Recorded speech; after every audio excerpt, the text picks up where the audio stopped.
Welcome to another video from RiderCamTV.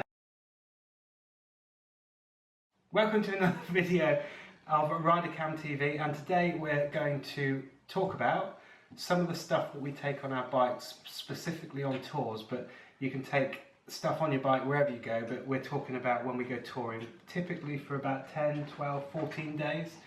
Not necessarily talking about the clothing, that's a personal option, we take very minimal clothing, but about the tools that could get you out of problems that you might come along when you're out on a road and no garage is around. Before we go on, I would mention a little bit of clothing. Everybody packs too much clothing, so think about what it is you're going to do.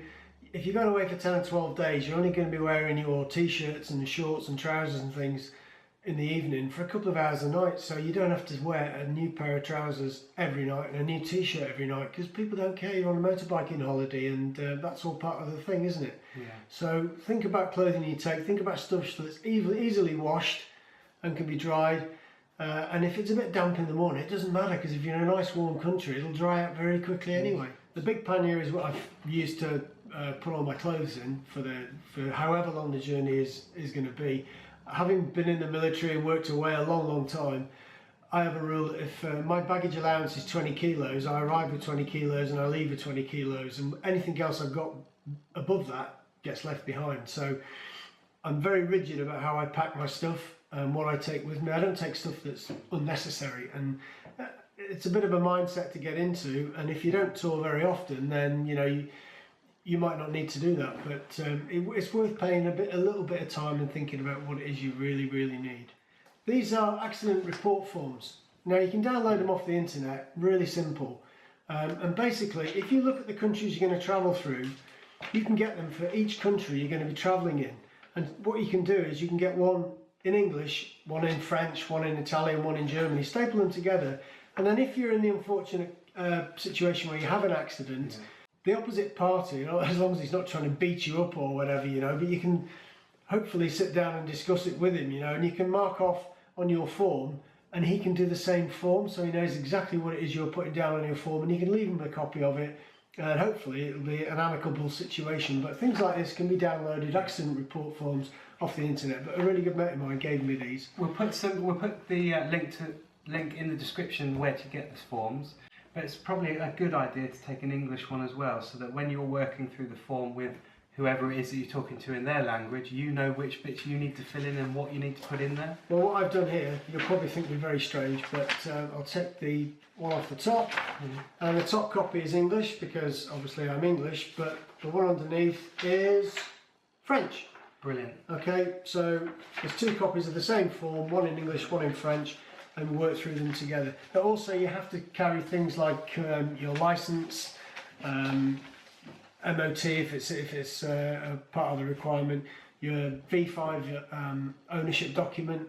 I tend to photocopy all those, but also take photographs of all those documents as well. So even if you lose them, you've still got a visual copy of it, because that's important, including passports and all that kind of stuff.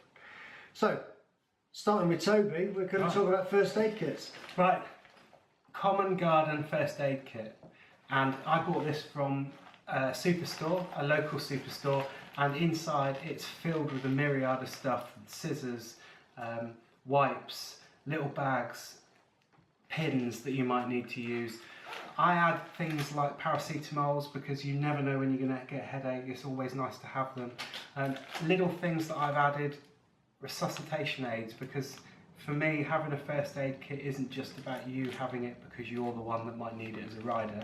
You might come across something on the road, but it might also mean that you are a million miles away from anywhere that's going to get an ambulance very quick. So bog standard first aid kit, and I've bought things like little scissors, because you can never have too many scissors.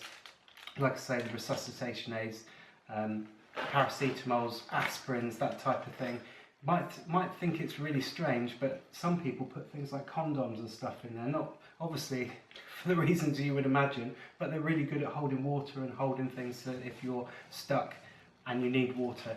Little tiny things like sterile eye wash, which is really important, because if you imagine the amount of times as a motorbiker we would be filling up with fuel at fuel stations, only takes a little bit of fuel in your eye to really cause problems, and you'll be able to wash it out with that.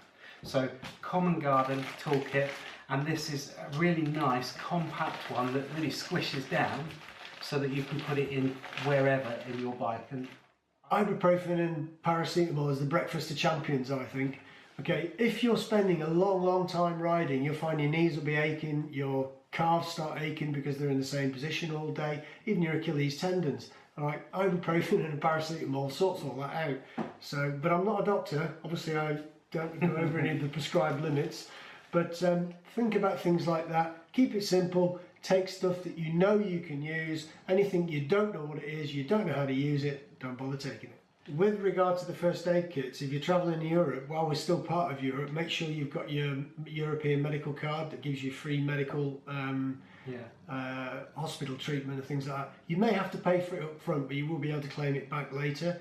So it's always something to consider. And you don't get the form from the post office now for that. You have to do it online. It takes about 10 days to come through. So and it's free. Sorry, Matt. Exactly. There are so many companies out there that will do all of it for you and get the card to you, but they'll charge you for doing so. It is free. Search yourself. We'll put the link in the description down below so you can find it really easily. But you can do it yourself for no time, or next to no time, but certainly no money. It is free, so don't get conned into spending money. Let's talk about some tools and stuff like that. One of the most important things I think everybody should take is a disc lock for your bike. Okay, I've seen people on tours carrying these massive big chains, you know, with padlocks on them and everything, and they put the chain around the tyre and the chain sat on the floor, and all the person who's coming to steal your bike, either if it's not chained up to a lamppost or a you know sort of substantial fence and the chain's on the floor, or there's a sledgehammer, it smashes the chain and off they go with your bike, or a couple of guys can pick it up and run away with it. Think about where you park your bikes at night. I just use a disc lock, a data tag on my bike anyway, and make sure the steering lock is attached.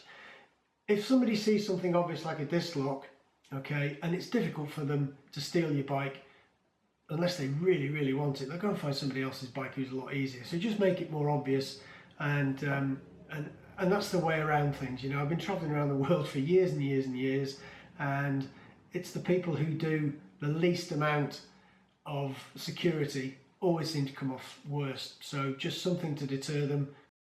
This kit here in front of us is the stuff I take. I'm not a mechanic in any way, shape or form, and I've seen people get these massive big tool wraps out with torque wrenches and all sorts of things like that. I'm not that good. Okay, I can sort my bike out if things fall apart off it, but and the kind of tours I do are in Europe and wider Europe, so I've got roadside assistance, which is really important, and I'm not afraid to use it. If it breaks down, it breaks down. I've got roadside assistance, I'm not afraid to use it. There you go. So, you know, I don't expect to be taking my tyres off and changing tyres and all the rest of it. However, if I was going somewhere where it was more remote, then I would take equipment that would allow me to take tyres off, you know, replace them on the rims and things like that. But that's not what I'm doing at the moment. So for what we're talking about today, we're just talking about travelling in Europe in the nice cushy umbrella we have that has the AA and the RAC all over Europe. So I've got a tyre repair kit. I can use a tyre repair kit, which will get me out of any trouble. There is about 24 quid. Again, you get them off the internet. It's really simple to use. You know, you get a hole in your tyre, you find the hole, put the bung in, and you've got three little tubes to inflate it again. Okay, enough to get you to a tyre repair place. If you're travelling in Europe, they're everywhere. It's just like being in the UK, so it's not a problem. If you're more remote, then you have to think about other things. I don't carry a pump because a pump is quite a big thing, and in all the touring I've done and the travelling around the world, I've probably only ever had to, I borrowed one off somebody actually once. You might say that was the one time I needed it, I should have had one, but somebody else had it, so that's fine. And actually it was only about 200 metres from the garage anyway, so it's not an issue as far as I'm concerned. And that's a really good point, isn't it, Mark? You know, we tour around quite a bit together, so is there really any need for Mark to take all of this kit and me to take an identical amount of the same kit? Really? On some things like the puncture kit, the disc lock, yeah, you need one for your own bike, but sometimes it's good to talk with the other people that are on the trip with you to find out what they're taking and not take exactly the same stuff, so that you've got more and more of a resource between all of you on the tour. Handy little gadget. Most people with a BMW will know exactly what it is, and it's basically a little tiny wrench that you get with your BMW motorbike to take the oil filler cap off. Really handy to have, self-explanatory as to why. If you need to put more oil in there and you haven't got one of those, it's not going to be the easiest to get it off, so make sure you take it with you. And it's really tiny, really tiny. Little kits like this. This is a little Torque-X set. If I come really close, you can see it's made by Bosch. This cost me 12 quid. Alright, it's got flathead screwdrivers, posi drive screwdrivers, Phillips screwdrivers in there. For 12 quid, that sorts out all the little problems with taking light bulbs out and headlamps off and all sorts of things like that. It's really easy, and it comes in a little thing that folds up nice and small, so that stacks away nicely. Yeah, and you know, and all the stuff that we've got here isn't breaking the bank with the money that we spent to buy them. £12 for a whole kit like that, you know, that's not very much money, is it? No, not at all. Handy little gadget, always good to have. It is a tyre pressure gauge, and you basically, I'm not going to talk around how you use it, but you stick it on and it gives you a reading. You can also let the tyres down as well, which might be handy to some people that if they're going off-road, that you need to let tyres down rather than trying to put pins and stuff in there. Really handy to have, and again, a tiny little bit of kit that will fit in anywhere. It's a knife. It used to be a saying, carry a knife, take a life, but I don't do that anymore. It's one of these multi-tools. Leatherman do them. This is a Gerber. They have knives on them, scissors on them. Very good. Make sure you don't carry it in your person, because I believe that's illegal in a lot of countries now, so make sure it's always locked away. It's there in case of an emergency, and it comes in its own little pouch. Not very big, but it's well worth having. Pliers and things like that. And that's it, you know, the same across the board of all this stuff. It's really compact. Everything's in one thing, which is why we take a Leatherman type stuff, a multi-tool, so that everything's in one place, isn't it? Yeah. How difficult it is in the UK, and it really annoys me that nobody has valves, inflation systems in the pumps now that will allow you to pump your motorcycle tyres up easily. Yeah. So you just screw that onto your original tyre. You can actually put them on, but you have to get it balanced, and it allows you to pump your tyres up. Always remember to slightly overinflate it, because when you unscrew it off, there's always a little bit of escapage. But and BMW riders out there specifically buy one of these, because if you go and try and fill your tyres up with air at any common garden station, you will have difficulties getting it in past the spokes. God knows why the design was as it is, but you will need one of those if you want to do it really easily. You can get them fitted when you have new tyres, and they're about 10 quid each, but okay. And they have to balance your tyres, obviously. So, because I ride a BMW, I have a small selection of torque spanners. You get some with the actual BMW in their toolkit, but they're only basic spanners. These are just a little bit more in case things like you know, a engine bar or something came a bit loose. You know, you can tighten it back up again. I hope your engine bar doesn't come loose, but you know, that's what they're for. And really quite cheap. If you look, you know, there will be some people out there that want to buy branded everything. And when you want to buy branded everything, that's fine, but branded everything means that you're going to spend a lot of money. Those are probably a few pounds in a local shop. BMW or other makes with their brand on there are going to be a lot of money. So think about where you want to spend your money as well. You're not going to be using these tools like you would Snap-on if you were an engineer. So why buy massively expensive tools? I have two other sets. I've got two little spanners. Not enough fingers here. A ring spanner and an open-ended spanner, an 8 and a 10 mil. In my experience, everything is 8 or 10 mil. So I've got those, and I also have an adjustable spanner, which I use for anything bigger. I've never actually used them, but I carry them just in case. And most of the stuff on a BMW is 10 or an 8, and then an adjustable. So what have you got next? So I've got loads of these. These are the, I don't know, the tool of gods, aren't they? I'm going to get onto that in a minute. Oh, well, I was going to mention that. These are like the tools of God. They are just tie wraps, zip clips, plastic clips. you can never have enough of those. We take 3 or 4 packets of them, not loads and loads, because sometimes when we're out with other people. You know, it's all about helping each other, the biking community. If somebody needs something because it's dropping off, securing back on the bike, you come along with one of those. It's always worth a pint in the evening, isn't it? Absolutely. So get some tie wraps. I do have another toolkit, and it's just basically, this cost me 17 quid from Halfords. Other shops are available, but this was 17 quid, and basically it was I didn't know it. there you go. It's just some It's like a multi-tool bag, isn't it? With lots of different sockets. It's a socket set, a very small socket set. Again, the only time I ever used this was 3 miles away from my house when the wing mirror spun off and started undoing itself. So not on your new bike. I have to say it was, but worth having. But for 17 quid, and it packs into such a small pack, it's worth taking. Now these tools and things, Mark, that you've taken off your bike to show today, do you keep most of them in your toolbox underneath, in between the panniers? Yeah, I've got if you look at the Touratech website, because I've got a GS Adventure, Touratech do this little toolbox that fits inside the pannier, and you can access it from the rear of the bike, and all the stuff I'm showing you today has just come out of there. So it's quite small, but it's quite big, if you see what I mean. It's in it's actually shaped like one of those double-decker trailers. You know, the big trailers you see towed behind trucks on the motorway. One of those big things. That's the shape it is. You can pack loads in there. So all I'll this put a picture over my face so you can see that. Okay. So here we go.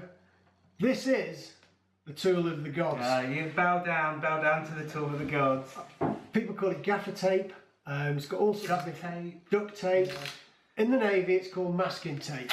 Now, I'm going to tell you a little secret. All those helicopters and planes you see flying around the UK with Royal Navy on are only flying because they're held together with these, and anyone who tells you different is lying. I spent 24 years in the Navy, and I've flown in helicopters that have had side panels and all sorts of things taped on with masking tape. It's brilliant. I'm sure the ships stay afloat with it. It's waterproof. It's really hard when it's put on properly. So I just take a small roll of that because that is invaluable. Doubles up as all sorts of things. Bandage people up in it. You can go to special websites for that, mind. But it's great for every conceivable thing I can think of. You know, you go, a bit of masking tape would be great for that. So that's I've heard of people actually using that for, you know, if you've dropped your bike and you've damaged your pannier and it's hanging off and you're in the middle of nowhere, duct tape or masking tape, whatever you want to call it, that'll hold it on. And sometimes for the duration of the rest of the trip, rather than having to find a specialist dealer just to fit a new bit of kit on your bike. You've got mints, you've got a pack of mints there. No, I haven't got a pack of mints. This is a mint tub with stuff in it. Just a tin, small plastic tin, but I keep a spare key in it for my disc lock, and I also keep the right-angled valve for filling my bike up with it. I'm going to put it down because it rattles a lot.